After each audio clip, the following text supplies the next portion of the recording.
What's up, AfterBuzzers? It's Lim here for another House of Lies after show. Ding dong, the witch is not dead. Guess who returned? We'll talk about it next. You're tuning into the destination for TV superfan discussion, AfterBuzz TV. And now, let the buzz begin. I love it though. I love it though. You know. The Wicked returns. Returns, boy. Devil in a... what kind of dress does he have on? She was just dressed. She was just dressed. It doesn't matter what she was wearing. Yeah. It matters that she was there. She was there and she's still evil. Absolutely. Like, not change whatsoever. We don't want her any other way. Exactly. That's how it's supposed to be. The world is all great again. Ladies and gentlemen, it is the one and only House of Lies after show. I'm your host, Lim Gonsalves, and we are talking about none other than Monica. She's back. I'm so excited to talk about her because I was waiting.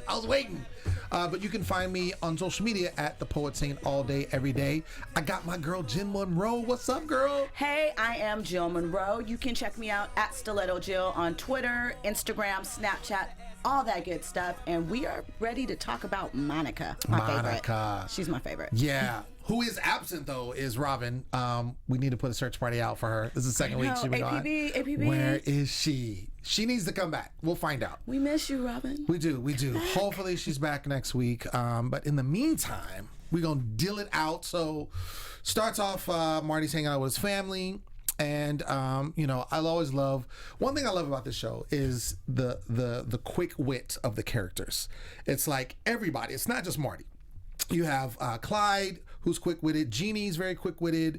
Of course, some of the other, supporting cast with, his son is quick-witted. Roscoe's got good comeback. I mean, takes after his dad. Jeremiah has great. Jeremiah has good ones. And then, of course, the fan favorite that's back now, Monica, and she's always got the lines. And I love the writing of the show. I love how, it's just a pleasure to watch and to kind of see the banter that goes back and forth. I wonder, what's scripted and then what kind of is off the cuff. That they just throw it in there. I'm sure there's some chemistry. Of that happens. Yeah. But I love that about the show. Very, very smart show. That's why I'm sure everyone loves it. If we could actually, Mr. Engineer, sir, if we could bring up the live chat, if there's anybody on there, and we can kind of chime in with some people and talk with us. Chat with us. Right. Interact. Yeah. Make sure you use hashtag. Slow it down. That's what Monica is. She's a hashtag. Flashback. Right. Something. Make sure you use the hashtag ABTV House of Lies, and then you can join in the chat with us. So, Marty's with the family. Rita, who is Jeremiah's girlfriend, asked if they talking about him being playing golf and stuff, and it's just funny because she's like, do they allow black people at your club? I know, zing. It's like, there you go, ding. The lines right there. So video though. Right that there. Was hilarious. Yeah. I was rolling, and I will say I love the addition of Wanda Sykes. She makes for a great support with the cast. With, like I said, how the dial's already set. Her being a comedian. Her already doing that naturally, with what she does in comedy, and seen her in Great and Blackish and other shows, as we've mentioned before. So I love her in there as his girlfriend, and also Jeremiah was saying Roscoe's on fleek. I'm like. Yes.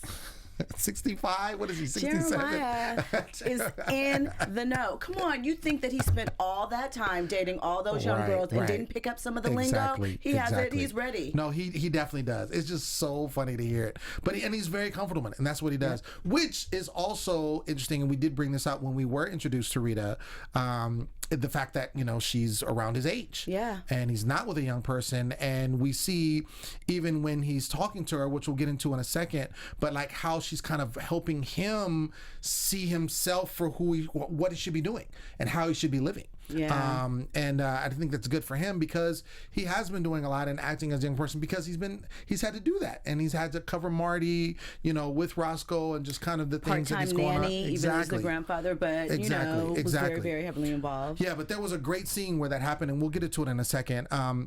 We see, I like to call Shabritha, y'all say Tess, but whatever. Tess. Shabritha, or Tess, is sleeping with Doug. So did I not tell you? Did. I told you. I saw the little sparks light up. I knew she was ready for it. She was trying to tame her dungeon master. Hilarious. Dungeon. One of those. One of the two. I think it's Dungeon Master. Okay. But not that I play or anything. Wink, wink. So I think You play? You were right. No. Not at all. Okay, I just had to check. No idea. You No, know. not at all. Okay. Not at okay. all. I'm not hating. I didn't say. I was just trying to ascertain your level of interest in it. No, I have zero. Okay. Zero Got interest. it. I do like to watch about it. So we see them together, right? And so obviously they're developing their little, relationship kind of pseudo thing. And I like this. I will say, I'll go on record first off by saying I like this. I like what they have going on so far, what I've seen of them. It'll be interesting to see how it develops because Doug tends to not have, and we mentioned this last week, he doesn't have a really good reputation when it comes to the women. He does either something funky or wrong or just outlandish and ends up losing them. And yeah, he absolutely had one of those moments in this episode. Yes. Tell everyone what he did that really did not go well with him. So let me break this down for you guys. As a man, if you were spending time with your lady friend and she offers to give you certain benefits just because she likes being with you, if she offers to say, sing on your mic for you because she loves you so much, right, and also announces that she can help you get a TED Talk, you let her sing on the mic first and then you discuss the TED Talk. Order is very important in this conversation. Look at me. Order is extremely important in this. Doug immediately goes for the TED Talk. Right. Immediately. How do you feel about that, Lim? I feel like he definitely... As a man, how do you feel about that, Lim? First of all, he definitely did the wrong thing. Like, absolutely 100%. The one thing that's funny is I'm not surprised because we're talking about Doug. Yeah. And this is what he does. He doesn't, the clues, he always misses the clues when it comes to him. He's not the ladies' dude. That's not his wheelhouse. And so here she is basically, and she's beautiful. And she's sitting up there, like I said, offering some favors for him to help him with his bucket list because, all these things that she happened to read and that he's done. That she thought was cool. She didn't even think that he was a geek or lame based off of some of the things on the list. It's like, she likes you, Doug. She thinks you're cool. Exactly. You need to relax and follow that. Go with that. Exactly. So, but yeah, to answer your question, he did the wrong thing. I feel bad for him. I hope that he does not do that again. Otherwise, he's going to lose her. And she seems like a winner because obviously she's, got a great job. She's got, money. She is very beautiful. She's, to me, very smart. And into him. I mean, it's like, yo, son, like, get it together. Please get it together. Please. She enjoys your Dungeons and Dragons game. I mean, that right there. Yeah. Winner. That's huge. Winner. That's huge. Hopefully, I mean, I say this, crossing my fingers. Hopefully he doesn't make a mistake like that again, but because it is Doug and, how his history has shown for him to be, he probably will. So it'll be interesting to see how this relationship goes, how it flourishes, if it does flourish or not, or what the situation is. But as of right now, barring that little mishap, I do like it. So I'm curious to see where it goes. We see Clyde, and I've been waiting for this because I said this last week. I'm like, I want Clyde's story now. I want him to have a spinoff, have something for him without the group. Right. And we see that a little bit of a taste where he meets an old friend, and we find out that, he mentions because she kind of calls him out of the blue. So he's like, oh, well. Maybe this is my time. I can get the mojo back because he's been kind of striking out as of late. Exactly. And then plus, with the whole job situation, Jeannie coming back, he loses his number 2 position. So he's just kind of like, and Doug's kind of trumping him. So now it's kind of number 4, which he's not used to. So, he's looking for some mojo. A pick-me-up. Exactly. And she, his friend basically meets with him and basically he tells her, I kind of had a thing for you. I just want to let you know, da-da-da. And she's like, oh, that's nice. But yeah. And here's so some she's business. Like, exactly. And she's like, oh, okay. Anyway, so she basically, tells him what, she wants him to do, what he's interested in, of course. And she's really kind of be persuasive and he's not really feeling it, but she kind of, she holds his hand and he's like, oh, okay, well, all right, maybe I can get there and, schmooze her, a little bit of alcohol. Exactly. Never know where the night may take us. There's free food, free alcohol. So he's like, maybe something can go down. Right. So we see that happen, very brief. We see Jeannie, again, very briefly. She meets with a realtor with her black baby, which was also interesting because, of course, it came from her vagina. Right. Yes. Right. So the realtor basically was like, yeah, I'm kind of thinking about getting into that too, that I might want to adopt a black baby. What country is yours from? And Jeannie, I guess never thinking that she would have to deal with these issues, had a very direct response. Her vagina. I thought that was great. That was hilarious. And we had seen that obviously in the previews. So I was really waiting for that to come up. I was really waiting for that. And I wanted to kind of see what context that fell into. So I thought it was dope that it happened the way it did. And I think Jeannie is this is going to be something for her character per se, because, this is something very foreign to her. Not only does she have a child, which, she doesn't come from like a loving, embracing type family. Right. She doesn't have that family aspect going on. So to see something like this is interesting. Now she has a child, and she's a black child, and how she's going to relate to the public, how she's going to relate. We see even later on, just kind of jump ahead a little bit, when she brings the baby over to Marty, towards the end, at the very end of the show, and how she's like, oh my gosh, I don't know what to do. I was talking, and I fed her, and she's not, whatever. New mom stuff. Exactly. And she's just kind of going ballistic because, again, this is not something that she's comfortable with. And Marty kind of does his little thing that he learned from his dad, because now he, based on the conversation, has to take the role that his dad kind of step up. Yeah, he definitely has to step up, and he has to kind of take the role that his dad helped balance for him with Roscoe, because he and Monica were obviously out of their minds and battling. So he is going to have to be the more stable one in Phoebe's life. Exactly. He's definitely going to have to be stable, but it's also interesting because part of her, when we see the comment about when she's looking at the realtor, she's looking to move further away. And so, because that's what she wants to do. That's what she feels. And then, of course, Marty's like, I don't think it's a good idea. And she's like, well, why don't you sell your, condo and come live closer to me? And, it's like there's no give and take. This is where she realizes where maybe it is important that I because there's no real reason for me to move. See, the only problem I had with that is from Venice to downtown, realistically, not that far away. They were trying to make it out like she was moving to Newport Beach or something like that. I mean, traffic time could be kind of hairy. Just a regular Saturday, they'd be okay in about 20, 30 minutes. So. Yeah, I mean, I think it is relative, and you're right. How close do they? I didn't even realize they lived that close together now, I guess. So so I'm clear. He's in downtown, and she's in Venice now, or she wants to move to Venice? No, she wants to move to Venice. Okay. That was the thing. She wanted to be in Venice and, more by the beach. Maybe to bring her some peace. Got it. Okay. So, and then saying like, okay, Venice is too far. I mean, yeah. I mean, we're LA people. We kind of know. The world doesn't know. Right. It's not terribly far away. It's not far away. But it's not terribly close either. I mean, and clearly she must be fairly close because she keeps popping over at bedtime with these stressors and things for him to work out. So. Exactly. So then we see that the crew goes out on another mission, I like to call it, when they go and try to book a consulting, situation.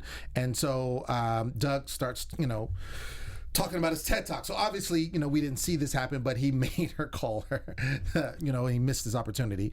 But she did book him, his new boo booked him for the TED Talk. And so now he gets to do that. And so he's trying to tell Doug, he's like, hey, Doug, Marty. He's like, Marty, I might have this thing going on. And, I just want to see when he comes back. Did you see Clyde's face? Oh, gosh. When Doug finally revealed, I got a TED Talk coming up. Right. Clyde is just like, my entire world is falling down. Clyde is hating life tremendously because, again, he's not used to being in this position, and it's hard for him to deal with it. And so I love how Doug kind of because Doug, to me, also, he's very smart, but he's very childlike in a lot of things that he does, how he responds to things, how he deals with women. And so it was just like this thing, like he just wanted to say that he was going to be on TED Talk. Yeah. And so he was just, that was his way. Right, exactly. That was his so he's like, got this, I don't know if you ever heard of it, but TED Talk, right. Little thing. I mean, I just want to kind of be back for it. So like you said, Clyde like barrels over, and he's just like, oh, this is crazy. I love his comment later where he's like, so is it like a TED Talk or like a special TED Talk? That was hilarious. Right. That was because he's trying to dig. He's like, come on, man, you can't be one up on me. How is this happening? Right, exactly. So this is when we see Monica is back. She's back. Yes, I love it because she is a great character for the show. And her one-liners are just so stinging. They're just on point, brief, and the way she delivers I mean, it's them just is like great. it's like she's stabbing you with like a little pocket knife, like take that, There you go. and just walks away, you know, whatever. So we do see him on the flight, and we find out that she's going for the same account that Doug's team, I keep saying Doug, that Marty's team is going for, and so you know he's like, oh well, you know, ours is tomorrow morning. She's like, oh, mine's is this afternoon. So just to let you know, And trying to get Marty's a one up on him. already feeling a little salty because he knows that Monica is in the mix for the job with Skip. Exactly. But Jeannie didn't know. Right. And she finds that out on the flight and, of course, has words with Marty. And it's like, yo, how would you not tell me? And rightfully so. I do agree with Marty on this. He's like, yo, you were still with the other agency. So technically, it was none of your business. Exactly. It had nothing to do with that. None of your business. And then her comeback is like, well, that's the business of our child. And you remember her. And then they're going back and forth, this tit for tat situation. That's why business and pleasure don't work together. Exactly. That was just a side note. Just you can take that for what it is. So, of course, he's like, okay, well, whatever. So that goes away. And then we see his name is Daniel Hathaway, actually. The Hathaway account is what they're doing. And so they kind of do the pitch, and Jeannie kind of takes over at the end to kind of let him know like exactly what they're planning on doing, what's in his best interest. Jeannie's very good at that, playing that side of things, kind of the emotional cause, because of course, Marty and the rest of the guys, they're just like, this is what we need, and they're just kind of the smooth talker, where Jeannie, being a woman and being now a mother, learning things, she can kind of go the nurturing end of things when it comes to doing these pitches. Or just be an attractive woman that she is, and she also plays off of that as well. Yes, that is correct. And she used a little bit of that in this particular situation. So then he asks for her, just by herself, finds out later that he asked her out. And so it gets kind of sticky because, this gentleman was acquitted of murder and murdering his wife. Crazy, right? And possibly having strange circumstances involved in the death of his first wife. Right. As well. Exactly. So that would be 2. Exactly. So I love the scene where the guys are, they're there having a drink at the bar. Of course, Jeannie comes over and she's got this really nice, evening gown. I'm like, what is going on? And, he sent it over, Daniel sent it over for me, and I'm going to wear it because, I haven't worn this. I've been in sweats, ever since I had my baby and da-da-da-da. So I think we see Martin, and we see this like glimpses of this, throughout each episode, where you can see where he still has something for Jeannie. As any small or heavy it is, or how he doesn't want to actually acknowledge it, but it's there. Right. And this was very poignant when they were talking at the bar, and he's, they're bantering back and forth, and they're talking basically about Jeannie's like, oh, Jeannie's got, and then we see Clyde, of course, like, if she dies, can I get her office? Right. Can that happen? He's like, yo, son, like, we don't want her to really die. Let's let that part of the joke die. Exactly, like, stop it. And I think Clyde, it dawned on him like, oh yeah, that is his baby's mom. Right, yeah, exactly. Yeah. But it goes to show again, Marty, his soft side that he has for Jeannie, that he really does care about her. Regardless of anything else, there is still something there. And so, of course, we have Monica show up again, makes another appearance. I love it. And of course, she is now gloating about the buyout that is impending. And she's saying, yo, what does she say? 7 times the normal revenue that she would get? Yeah, which 7 times. Crazy. So if your revenue was 100,000, it's like 700,000. If your revenue is $1 million, 7 million. Yeah, it's like that. It goes down. So, and then of course, Marty is now looking at that like, maybe I did miss out on something, because of course, I think if there was anybody else but Skip. No, yes. I'm talking about Skip. That came. I'm going back a little bit when he actually gave him the original offer. Right. It was kind of more out of spite, because then he said, "I just want you off the face of the earth. I want to kick you out of here. I don't like you." Blah blah. And of course, Marty, being Marty, he's like, "No, I don't care what you got. I'm going to, And he said, "F you. I'm doing this. This is me. This is mine. You're not going to have it. You can't buy me." End of story. And that was the thing. I think if it was anybody else but Skip, he might have gave it more attention, might have talked to Jeannie about it. Do you think so? Because what I often wonder is, what would Marty do if not for work? We never, even if you think back to the last episode when they were talking about meditation, and he said that he doesn't know how to meditate because his to-do lists pop up in his mind, and work and work and work. And he never mentions really any of his other passions. Just like when he was on the golf course. Golf is ultimately tied to work. Everything seems to center around on that. So I wonder if he was to take the deal, what would he do? He would start getting that itch. Right. And I thought of that same thing as I was watching it. I'm glad you brought that up. And I was thinking that he would probably start another project.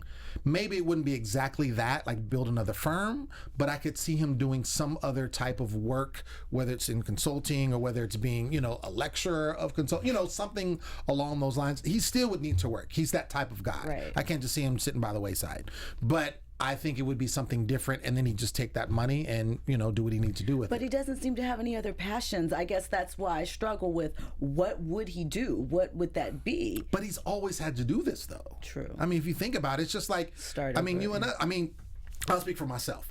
I work hard. I got like 80 jobs, I feel like sometimes, everything I'm trying to do, but it's because I have to. You know, I have to make a living. I have to do things. There's goals and dreams that I have that I'm trying to accomplish. But let's say someone allows me to like, I'm going to give you this $1 million and then you can just kind of do whatever you want. Well, best believe I'm quitting my job the next day. I'm not going to do that. I'm going to pursue some other passions and other things that I want to do in my heart, but I'm not going to do this particular job that I have to do to get a salary. You see what I'm saying? Yeah, I do. So it's just we do it because we have to. And I think with him, again, he's not stepping fully away. He's not going to go on a retirement, you know, and just get an island and just chill. He's not going to do that. Jeannie may, on the other hand. Jeannie might do that, but he's not. But I can see if he did, and we see it, just kind of jumping to the end, we see the dialogue that him and Jeannie are having after they calm the baby down, and here they're talking, and he's basically reconsidering. And I think the fact that he's reconsidering is interesting because you think about it, in his line of work, you have to constantly be on. You have to constantly be on. You have to constantly, you know, use your words. You kill. Exactly. Exactly. And you're on to the next big thing. Yeah, he's had some big moves that's been made. He's got some great accounts, but you're only as good as your next account. And he has to continue to do that. And it becomes tiring. You know, he's not a young man. Yeah. You know, he's got a new baby. He's got Roscoe, who's a teenager, about to be an adult. Vlogging now. Yeah, exactly. With his fashion blog. With his fashion. Exactly. Holding it down. And so I think it's a situation where I think he's thinking that now. I think what that did was give him opportunity to be like, yo, if I did have this money and can get out of this, like I think Jeannie was like the hamster wheel. It's like, wouldn't you love to get off this hamster wheel? Yeah, we love what we do, but it would be great to be able to not have to do it. Do it because you want to, not because you have to. And your family's taken care of and everything is all good. So it'll be interesting to see, you know, going further how that, if it does happen, you know, because of course, you know, Skip Galweather came to him first, so that's why he's thinking beating out Monica's deal would not be a problem if he put his hat back in the ring. But I think that if he was to go back to Skip and say, hey, guess what, I'm reconsidering, for Skip, it would set off alarms because Skip wants to dominate and take him down. And he wants to see him humbled in some sort of way. So even if Marty came back like that, I feel like Skip would double. I just feel like he wants to extend torture to him. He wants Marty to pay for everything that he did to him before, and he wants him off the face of the earth. But I think there's some groveling or something attached to it. You think he would maybe take the offer, but make him jump through some hoops, is what you're saying. Some extreme, it wouldn't be easy. Yeah. It wouldn't just be, hey, sign right here, right here, here's your money and go. Right. No way. No way. It'd be something more. And you very could be right. Especially because if Marty came back like, you know, I've been thinking about it because I feel like for Skip, he would want to figure out what the twist is. Right. What's the double back? Right. No, you're very right. And I agree with you in the sense that it wouldn't be easy. Yes, he, you know, his goal ultimately is to get Marty out of the field completely because of what he did. He just doesn't want to have to look at him, run past with him, you know, across paths, any of that type of situation. But I agreed in the sense that he probably would make it difficult for him. And who knows, you know, Skip, you know, because he's so upset, he could be flirting with Monica on this deal because he knows Monica's going to go and talk to Marty. And it's torture. Exactly. And to leave him twisting in the wind. So. Exactly. So we'll have to Who see. knows? Who knows? But one thing that did not happen is they did not get this deal with Hathaway, which ended up turning out way left because we see him, of course, you know, he decides to take Jeannie out. They go to this museum he's this billionaire, so he's got the keys to, the Metropolitan Museum of Metropolitan Art. And so they're there, they're eating in this special section. And, you know, that line that he says was crazy because, you know, he's like, oh, let's, you know, go to the rooftop. And she's like, I don't know. He's like, were you scared because it's the roof, or are you scared because, you know, someone died in that situation? He's like, kind of both. And he's like, I've only killed my wives. So right. I'm like, so first of all, he's saying that he murdered them, even though he got acquitted. And then he's basically saying, don't worry, because I just killed my wives. We're not married, so you we're have just nothing to worry mess around, about. So you're good. Yeah. Because I can send you on your way with no money. I was like, wow. He was, yeah. That was crazy. That was crazy. Tricky. But you know, when we see it leave, I'm still thinking like, oh, okay, you know, still gonna get the deal, whatever, especially after the impassioned speech. And then we find out that, you know, the team shows up and they're like, oh, we're ready for, you know, sign papers or whatever we need to do. They're like, yeah. He didn't even let them present. Exactly. That was so cold. Yeah. And I just wonder why. Is it because of his date with Jeannie, or did Monica just really blow him away like that? Because to just cancel their presentation? I think, he said, I mean, when she stormed in there, he basically said, we got what we wanted. He's like, you wanted basically to sell me on a deal, and I wanted to sleep with you. So basically, you got to, you know, do what you did, and then I got my sex, in essence. But ultimately, Jeannie did not get the deal, so they really didn't get, you know, what he was saying was they didn't get what they wanted, but they were using each other. Right. That's what he said. And so he's like, I was using you to have sex, and you were using me to get the deal. And she's like, no, that's not exactly what it was. We were pitching the deal. You invited me, so I'm like, okay. And then, you know, you offered that, so I'm like, okay, type situation. So it was a whole back and forth, but he definitely played her. Absolutely. Which would be the second time that Jeannie has gotten played majorly this season in front of so many people relating to men and sexual situations. What is going on? At a fragile time in her life. She's a new mommy. And I think it's interesting too, because to see kind of just in what are we in the fourth episode? Yeah. And to see basically where she's gone from the start of the season to now, and like she's like been all over the place with emotions. With, like I said, now there's two, like they weren't in a relationship, but 2 times, like you said, she got screwed over. She's gotten complications with her baby. She's had to go back to the Kaan Associate. Like she's dealing with it all. Now she's looking at moving. Yeah. Like there's so much going for her. So it'll be interesting to see kind of where she goes from now. But yeah, he played her really, really hard. And I really felt, because I love Jeannie, like, and I just felt like it was totally messed up, you know, for him to do that. Just hardcore, like he wouldn't even take the meeting. That's my thing. Even if you got what you wanted, you scheduled the appointment with them. Business dictates that you should at least hear the pitch out. Right. But no. Well, in hindsight, what should have happened is she should have not had dinner with him and kind of stuck to her guns, and they probably would have been better off getting the account. Yeah. But like she said, and she probably, I mean, who's to say she wouldn't have took the dinner before? She probably wouldn't have slept with him if she was in a better state of mind. True. But like she said, even with the whole dress situation, she's like, look, I had this baby. Look, I've been in clothes. You know, she's been away from this whole situation. I mean, as Monica pointed out on the plane, she had baby residual stuff on her blouse. You know, so it's a rough time. Exactly. So she got to dress up and feel pretty. So she fell into it. Exactly. She fell all into the hype. This is a handsome billionaire. Why not? Type thing. You know. Right. Like, and if we get the account, then great, then we all win type. But like you said, you know, they were using each other, and then ultimately he won in that situation.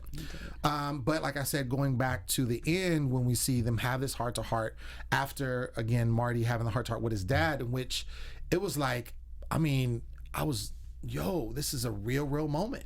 This is a real moment, and his dad is basically pleading with him, and he's like, I've done all this for you, and I haven't allowed you to be the father that you should be. I've let you, you know, just kind of stepped in, and you need to fill this position. I'm grandfather. I want to be the person to spoil them and give them back to their dad. And go hang out with my girlfriend and drive and enjoy life. Right. And I think it's dope to see going forward, because he has. I mean, we've only seen him kind of bail him out with Roscoe, with being there, you know, even with his brother that we saw in last season and some of the seasons before that would come visit. So it'll be interesting to see going forward, how is that going to affect not only Marty's relationship with his dad and then the child, but then how that's going to affect the relationship with Jeannie. Yeah. Because now he's going to have to be. He's forced to be more hands-on. And so it'll be interesting to see how he does it. It seems to be easier for him to do it with Jeannie for some reason. I just think that his relationship with Roscoe has gone so many places, and then there were so many rough times between he and Monica that's going to be a little different. I think he'll slip into that role easier with Phoebe for some reason. Interesting.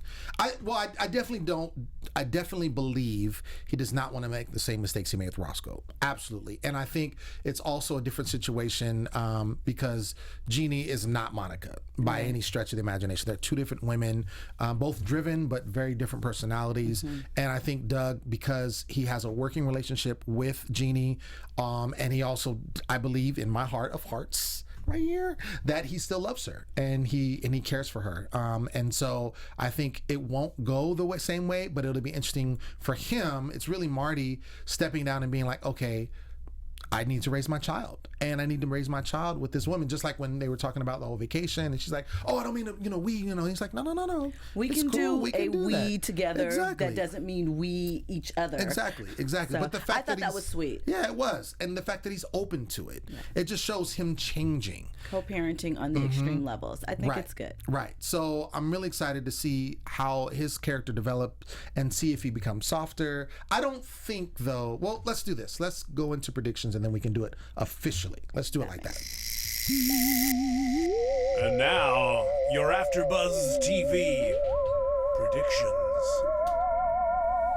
Okay. I know you got some good ones. Yes. So, as I was saying, I'm just going to continue since we're now in prediction land. So, I believe that I don't believe that he's going, first of all, he's going to sell Kaan Associates to Skip. I don't think that's going to happen. I think it's a possibility. I think it's just something to keep us, tuned in to see if that happens. But I don't think he's going to give him the satisfaction. Absolutely. And I think that Jeannie will end up backing him up on that. Simply because they're together in this, and it basically is keeping them kind of together, as far as their working relationship and with the child.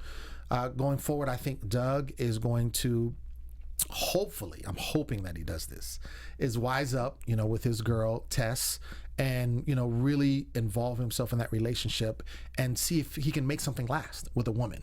Like I said, she has great qualities. She's sold on him. She likes Doug and his little quirkiness. Yeah. She likes that. And so to find that's a gem, He doesn't have to share with anybody like, he do the other girl with Clyde or whatever. It's just him by himself. And she doesn't seem forceful like his previous wife that he got married to. So it's really a good girl for him. So to see where that goes. And I think with Clyde, and we kind of failed to mention this, but the woman that he was kind of feeling, find out that she's not only a lesbian, she's a married lesbian. So there's no chance in any zero capacity. So it's like Clyde's now back to the bottom of the barrel. Exactly. So but I do think there will be something with that, like, because he did accept that position to help the gentleman that's going to be running for office, so he's kind of getting into the political realm, which he kind of didn't want to do. So I think there's going to be something interesting with that. And who knows, with the woman, I think there could be something with that whole situation. I don't think that he's going to get with the girl because she's obviously married and she's, doesn't even go that route. But I think there's going to be something more with that situation with the women, with the guy he's going to be working for. Something's going to happen, and I think it's going to be good for him. I think we could be, he stepped out when he worked with Monica that time, and, they all went their separate ways. Right. I think that we could be looking towards Clyde liking politics much more than he imagined and being very impactful there. Okay. I think that we could see something like that where he gets that key role that he desires that he's kind of lacking in Kaan. So it might come down to a choice. Interesting. So I could definitely see that happening. With Jeannie, I think that we're going to continue to obviously see her struggle with motherhood and try and find that balance. And I'm curious to see because Jeannie in each episode as we get further is openly expressing her feelings for Marty. They come up in awkward ways, but it's very, very clear. Now, we don't know if it's just based off of motherhood, but it's very, very clear that she has some real feelings there for Marty, and we know he kind of has those too. Absolutely. But I wonder does that still mean that they will be back together? I kind of feel like they will try, but I don't think that they will succeed. What's interesting about saying that is when she was having dinner with Daniel Hathaway, and she, he's talking about, paintings and whatnot. And she said, "Oh, what kind of paintings?" She's like, "Oh, well, I had the dogs playing poker and then some other one." And she's like, "Oh, well, I'm sure you still had your family. You still had a loving family." She's like, because she really hasn't, and we've known that from previous episodes and previous seasons that she doesn't have a good family base. So I think a lot of that is her caring for Marty, yes, but also the fact that she wants to have a family because she wants to give something that she hasn't had to her daughter. Right, exactly. And then, dealing with Jeremiah and even Roscoe, like it's a supportive unit. It's a unit. So I could see her really pushing for that, but I think Marty kind of wavers on. He definitely wavers because, again, he's got to be Marty. He's got to be in control. He doesn't want to let his emotions ride. I mean, that's just how he rolls. But I think it's going to come to the point where now with Jeremiah's kind of stepping away and with Jeannie, probably not moving, so it's going to be closer now. And then like having more talks like they did about possibly, selling or what have you, riding off in the sunset. I think we're going to see something else with them. If not, them actually try to date again. I wouldn't be surprised if that happens. That would be interesting. But you got to stay tuned, ladies and gentlemen. But that has been our show. That has been our episode. That has been our recap. We want to thank you always for tuning in. We didn't get anybody in live chat today, so we need to rectify people. that. We got 2 people. Yeah, but they didn't say anything. They didn't say anything. Next week we need like 12. Okay. We're trying to make it easy for you. 12 and participation. Right. 12 and participation. Got to start easy somewhere. peasy. Make sure you do that. Use the hashtag instead of House Lives. We'll make it even easier. Use the hashtag ABTVHOL. How about that? Use that in the live chat. That'll help us know what you're talking about. I'm going to be excited to look for it. I'm going to be looking for it.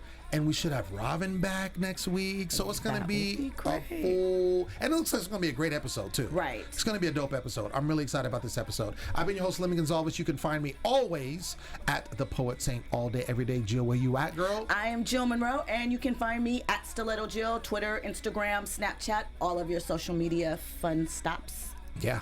We'll see you next week. Bye.